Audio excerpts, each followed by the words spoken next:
Welcome to Miss V, the Storyteller podcast. You guys, I'm very excited today to have my special guest on the show. I love stories and I love anyone who has a great story. So the stories today are going to be amazing.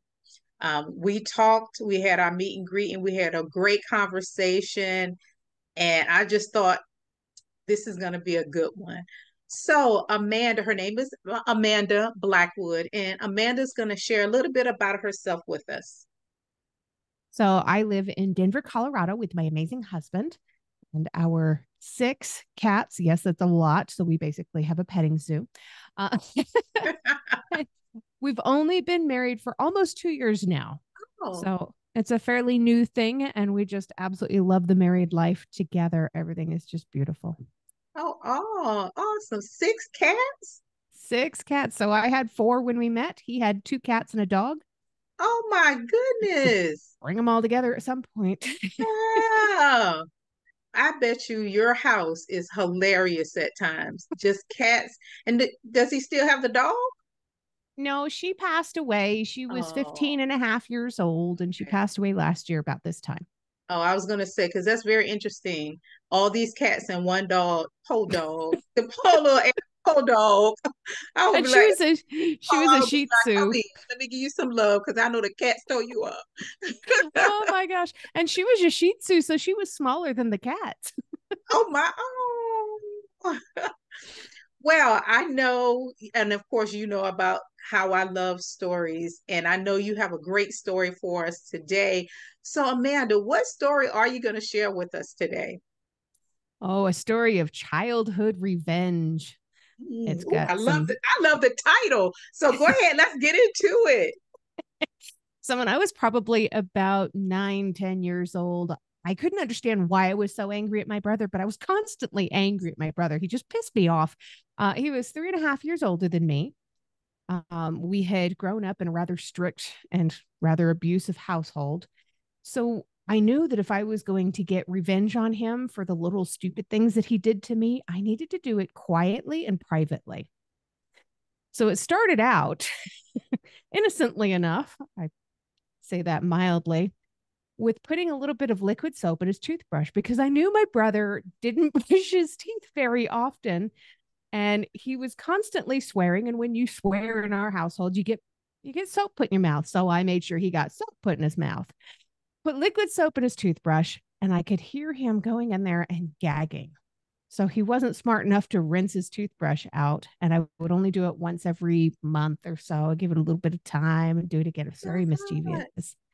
Eventually, he got wise and he started rinsing out his toothbrush first, and he'd be able to see if there was soap and cleaning the toothbrush out. So then I got wise and put liquid soap on my finger and ran it around the inside of the bathroom cup. So he'd stick soap in his Oh mouth. my God. So when those things combined, I was doing both of those things occasionally. He would get liquid soap in his mouth from brushing his teeth.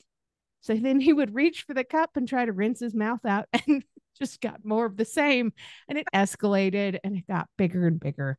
He got to where he was taking plastic Tupperware cups and filling them up with ice cold water and putting them on the top of the door where I couldn't reach, so that when I opened the door, they'd fall on me and I'd have a shower.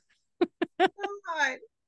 And we knew, both of us knew, that if we told our parents, we would be beaten. So we kept all of this private and quiet, and we cleaned up our own messes every single time. It just completely escalated. Eventually, it got so big.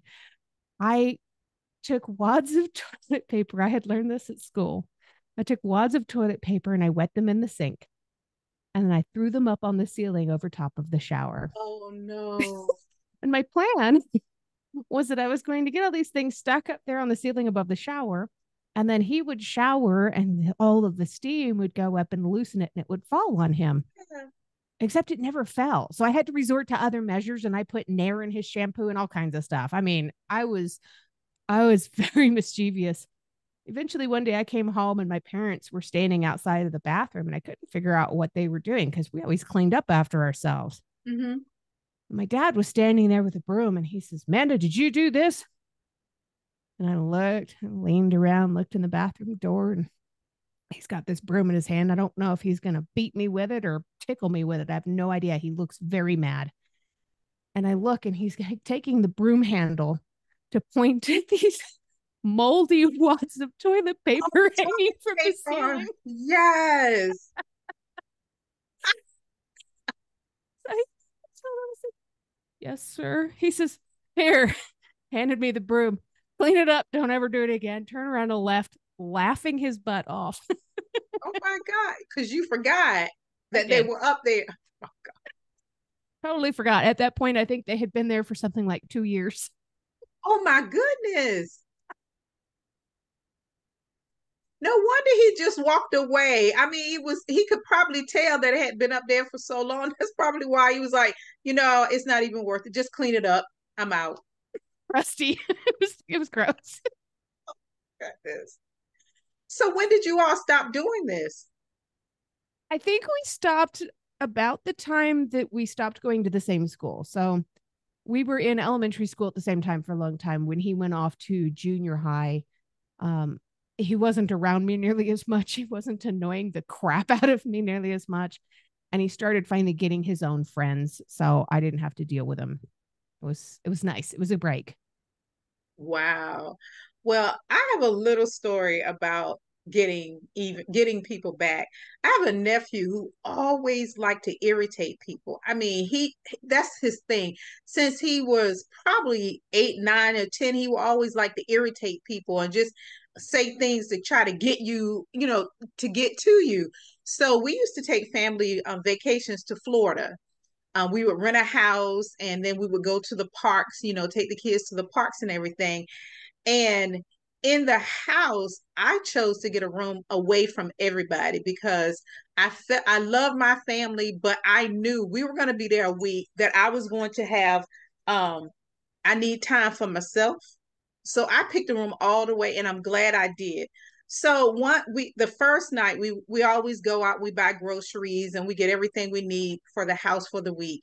And I came back and I don't know why he just started in on me. He started poking me and just picking at me and everything. And I was like, you know what? I am not going this whole week with this little boy messing with me. And so they figured out where they were going to sleep, what room they picked out their rooms and everything. And the particular room that they chose had like a game room off to the side, but it had those big fluffy bean bags and it had a TV and all that stuff. So he was sitting in it and I was like, I'm gonna get him. So I went and I got nail polish. And while he was asleep, I painted his toenails. And I mean, only one person saw me, and because I picked the perfect time, only one person saw. And I painted his nails. And the next morning, well, when he woke up, the next morning, he's in the shower and everything, and he's drying. I'm like, what is this? But he didn't think it was me. He Nope, he never thought it was me. It didn't come to me. He thought it was his brother, and he's just fussing and going up, and everybody's just laughing at him and joking him. And I'm sitting up there, I am like crying, laughing so hard. So I was like, okay, I got away with this, smooth, easy breezy. So we go to the park. This like a day or two later, we go to the park and he's picking on me again. I'm like, this boy.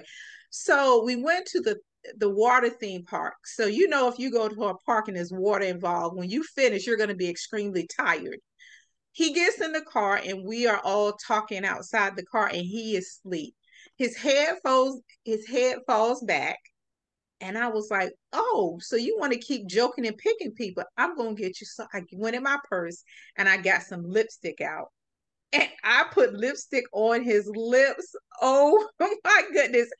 Everybody was laughing because they didn't see me. Only one person. No, this time I was talking to, I think it was my brother. No, I wasn't. I was talking to my niece. And I was like, I'm gonna get your brother back. So I put it up there and she saw me. But when everybody else saw me, he woke up and he had no clue. And he was just talking with that lipstick on. And everybody was laughing. And he was like, what are y'all laughing at? What's so funny?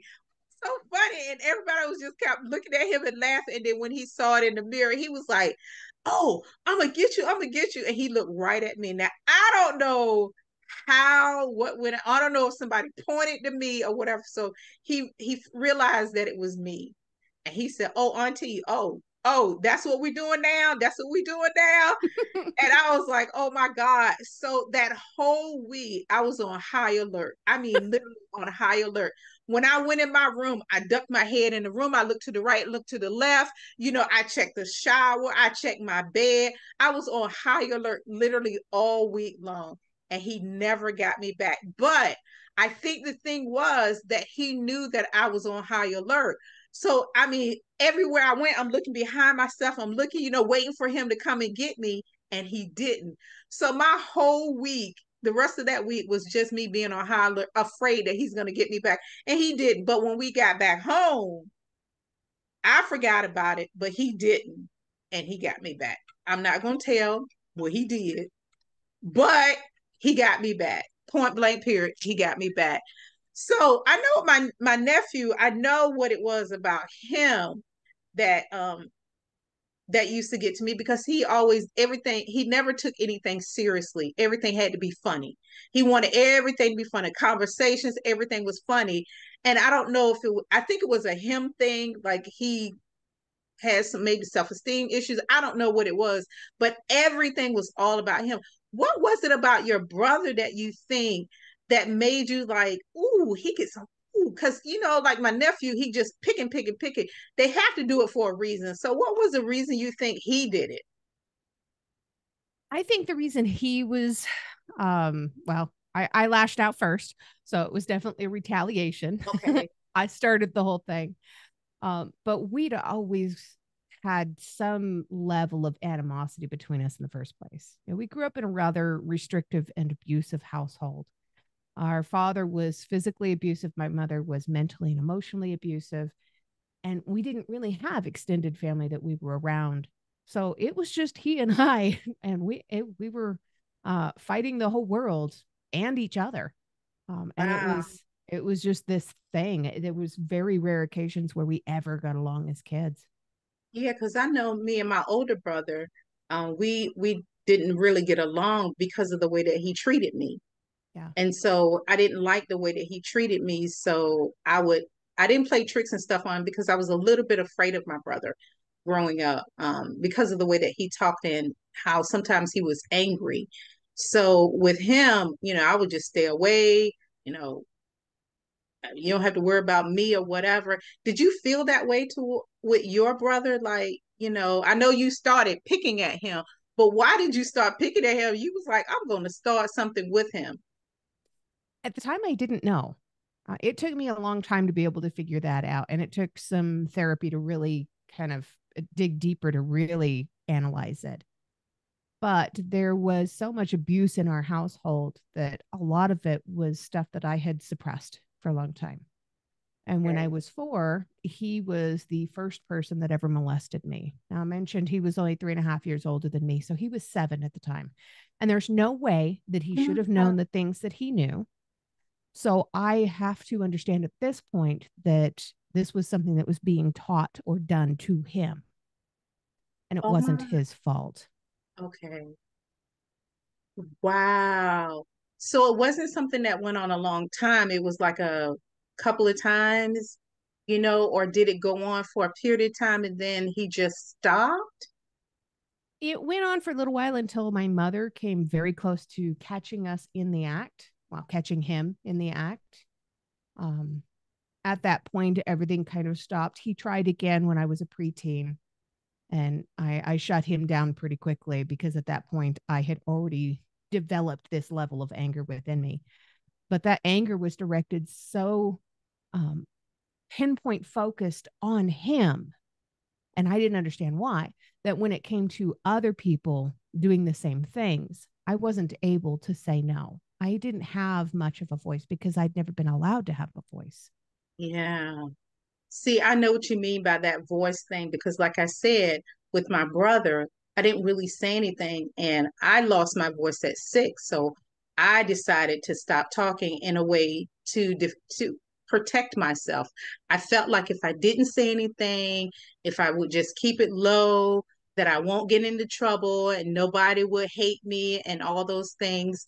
And it worked for me, and it went on for a while. So I think sometimes that's what we do especially when we're young, we do that in a way in our minds to protect ourselves. But this, Absolutely. yeah. So is Yeah. that's what happened with you? So at any point, did anybody ever find out for sure, sure? Did you ever speak up about it? Or did you just keep it bottled down inside and hopefully thinking it would go away? I was so good at listening to everything that my mother said. And she always told me that if there was a common, that there, if there was a problem that people continually had with one person, then that what person had to be the common denominator. So I learned very early to victim blame myself. Hmm. And I didn't need to tell anybody because all it was going to do is make people tell me how wrong I Hmm. was. Oh my And God. yeah, Yes. and I didn't have anybody safe to really be able to talk to about this. It got to where it was such a repressed memory that I didn't remember until I was sitting on a friend's couch. I was 26 years old having a conversation, and all of a sudden, this thing came flooding back in my head. It was like a brick hit me in the forehead. And all of a sudden, in the middle of a normal conversation, I started bawling and Mm. I couldn't rectify it. I couldn't understand it. And it had a waterfall effect. It was like dominoes coming down in my brain, all of these walls over the years about the uncle when I was 13, about the little kid at the swimming pool when I was 12, about the man in the Hastings video rental parking lot when I was 15, all these different times and all these different people that had molested me over the years. And I had done such a great job of completely ignoring it and pretending like it didn't happen because I blamed myself. It kept happening and it kept happening to me. So I had to be the one at fault. I Oh my God, I understand exactly what you mean. I have never been molested, thank God. But what I do know is this. I think in your instance, and this has happened to me, as I think to protect ourselves, we block out things and we put them so far back in our heads that we forget about them until it's time for us, until we are emotionally ready to deal with it. Because I had a moment where I got up to go to the restroom and I was in the bathroom and something came to me from childhood. And I, like you, I just bust out crying because I'm like, oh my God. I was in my 20s and that memory came flooding back to my head. And I'm like, oh my Where did that God, come from? where did it come from? And it was like, it was time for me to deal with what it was. It was Yeah. time, and I was emotionally ready to deal with it. Now, eventually, I went to therapy to get some help for some things that I was going through. But I think it was the time. And just like you, I think it was the time for you to deal with it. Have you ever like gone to your brother and confronted him or confronted your parents for like not knowing what was going on in the home? That kind of a confrontation wouldn't have done me any good. At that point, um, I didn't mention it to them at all. And I really didn't bring it up until several years later. I went back, the last time I ever saw them was when I was 29 years old.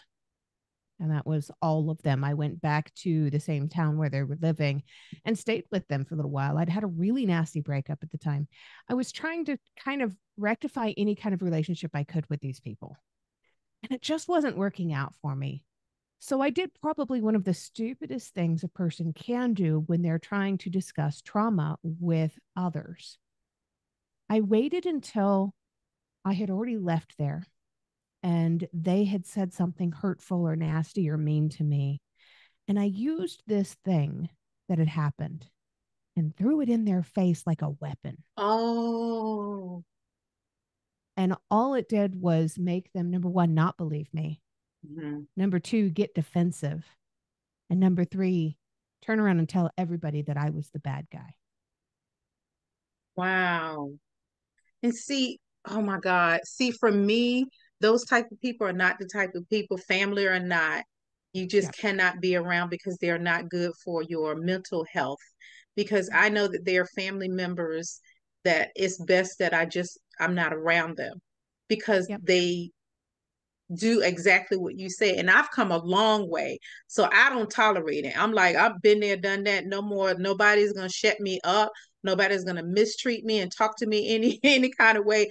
Because once I got my voice back, I became two people. I went from having no voice to having a voice and cussing everybody out. I was gonna get you before you got me. So I have the cusser outer on one side, and then I have the non-talker on the other.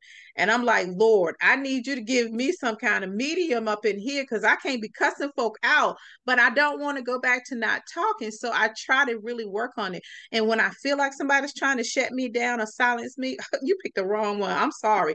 That cusser out will come, she would try to come up. And I really ask her not to cuss.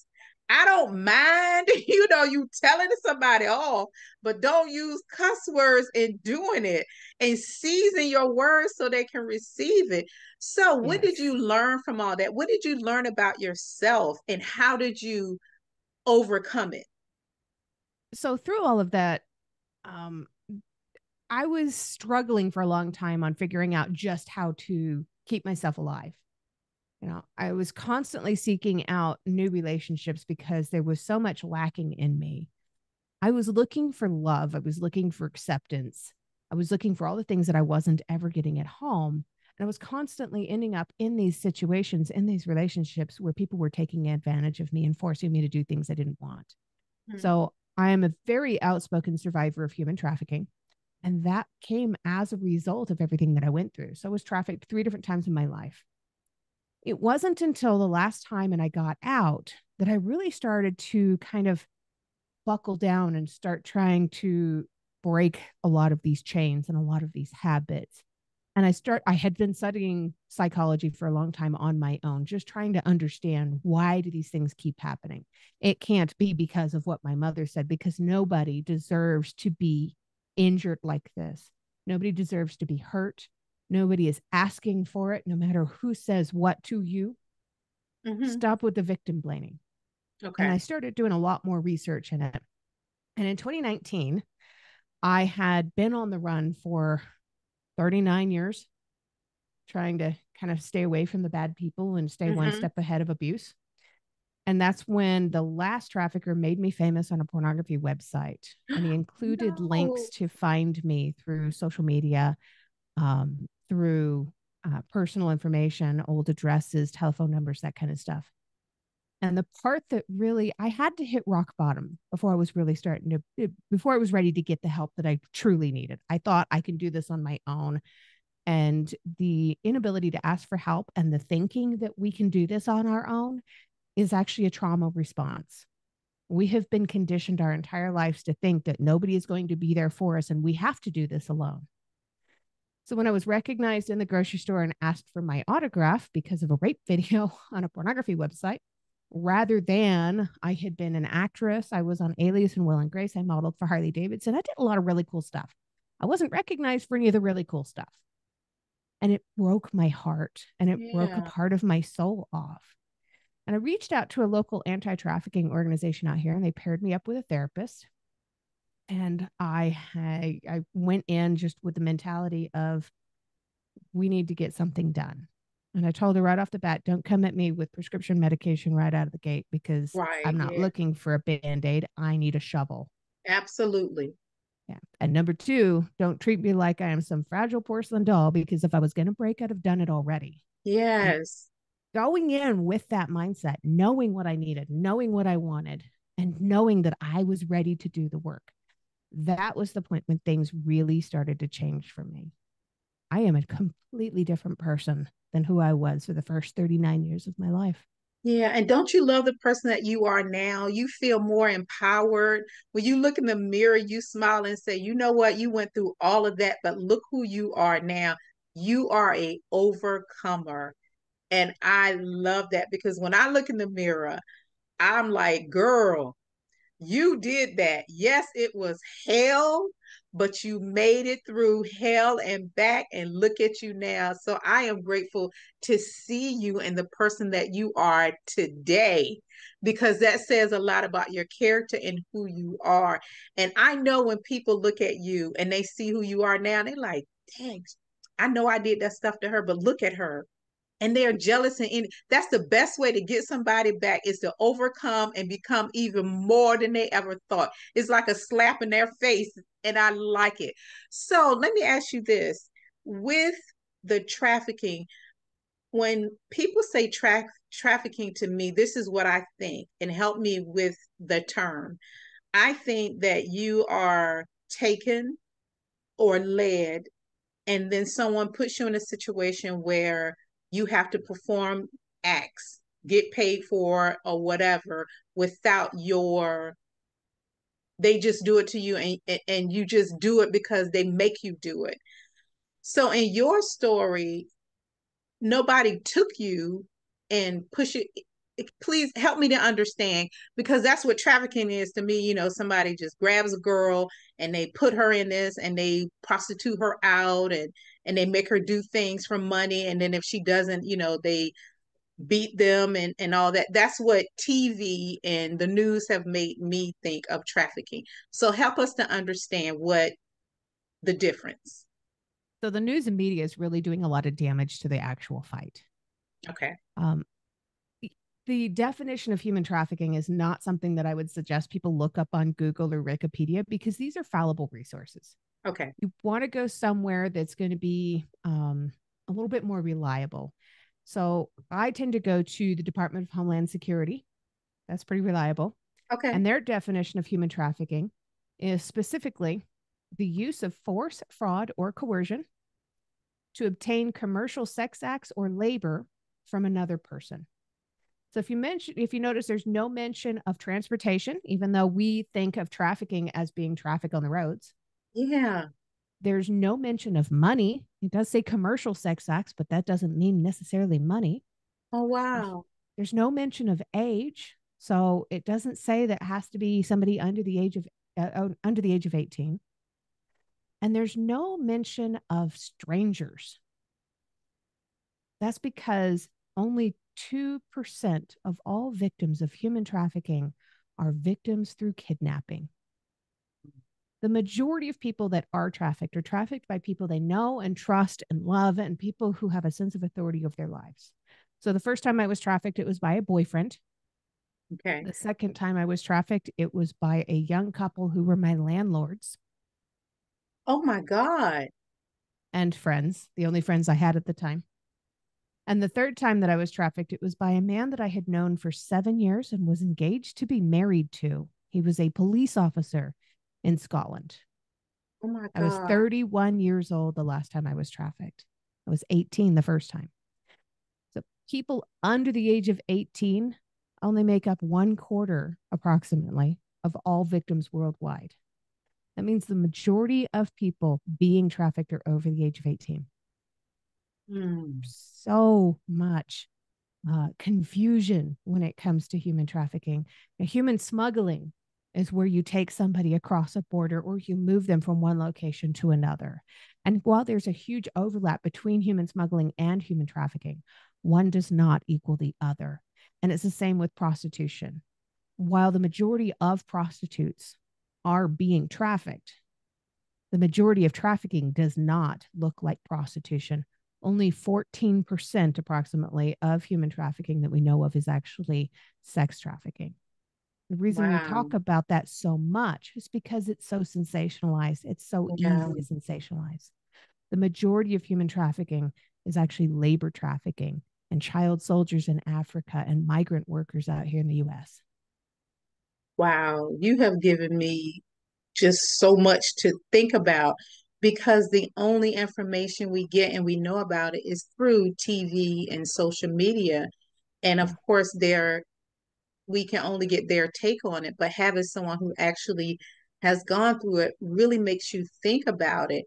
And it also, for me, it makes me think about someone that I may know that is happening to them, that wasn't snatched or taken away, that could be in the house, or Yeah. someone that we could work with, and something could be going on with them, but they come to work every day, but we don't know what happens when they go home. So you've really put a more human, um, like touchable, more than TV. And oh, that could happen to somebody else. No, that could happen to your neighbor. that could happen to someone in your family. Oh my God.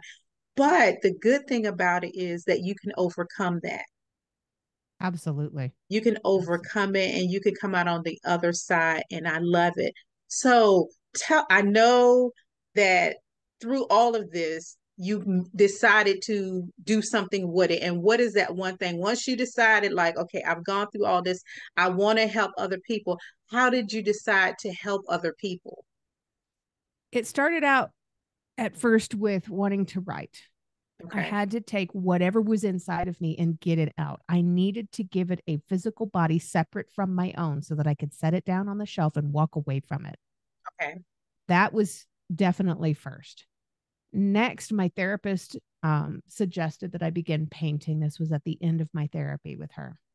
And I told her, I said, anything I've ever painted always ends up looking like a multicolored snowman that's in the middle of melting. So I'm not very good at painting. She said, I don't care. I want you to try anyway. Within a very short period of time, I sold my first painting back to the anti trafficking organization that paired me up with her. They made prints of it and sold the prints to be able to afford counseling and therapy for other survivors of Oh, trafficking. wow. Within 5 months, it was that June, that's when my autobiography was published. But I also had a work of art that was displayed at a home for human trafficking survivors in Chicago, Illinois, and it was unveiled in front of the Chicago Tribune and a lot of press.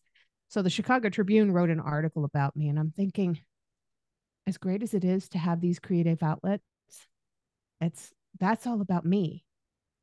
I need to Mm, do more. People were resonating with us, they were understanding my story more, but it was still about me. I needed to do more. mhm, So I started my podcast and I decided it's time to really get my hands in there. mhm, So over the last year, I developed my own trauma recovery mentorship. I have a podcast talking about the different trauma reactions, what the long term consequences are of not fighting back against them, and then how to retrain your brain for a better life. mm. I have a co host for that, and we have a great time talking about all this stuff. We laugh a lot. I have another podcast just specifically about all of that stuff. Okay. I've got, oh gosh, workbooks that are slowly rolling out. The first one just came out earlier this year.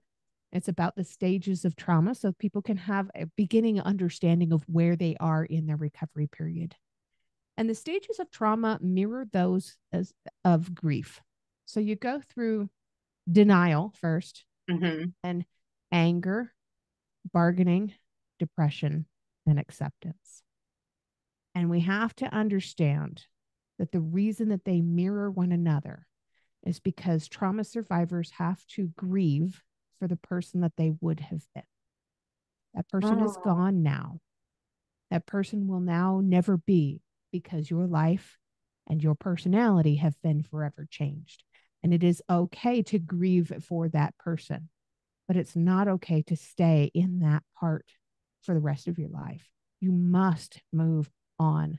All you're doing is giving yourself more and more sickness and illness because you're just wallowing in this mud puddle of emotions. You Mm. have to learn how to move beyond it. Mm. So did by chance you put it in writing for someone to be able to get that can get a book if they can't, if they don't listen to podcasts, if maybe they're just a reader? Is there something that, they can go to? Because, I listen to podcasts, but I don't listen to them on a regular basis. So, is there another avenue besides the podcast? Absolutely. I'm working on the workbook series. So the first book did just come out. The second book is about the trauma reactions. The third and fourth book will be out next year. The third one will be about building healthy boundaries and how to do that. And the fourth book is about how to support a survivor, because there's a lot of people out there that have a survivor of some kind of trauma in their lives and they don't know how to properly communicate with them because they're constantly walking on eggshells. They're afraid that they're going to offend them or trigger them in some way, and just kind of some really healthy tips on how to have a better communication with that person and how to support them when they need it most. Okay. So So what's the name of the first book? that one is, they're all Growth from Darkness is the series. The first book is The Stages of Trauma, Okay. and the second book is Trauma Reactions. Okay. All right.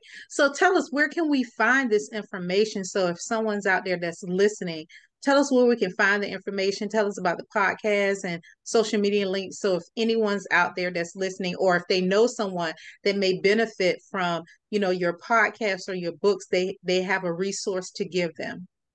So, the easiest way to find all of that information and then probably a lot more is the Growth from Darkness website. So, that's growthfromdarkness.com.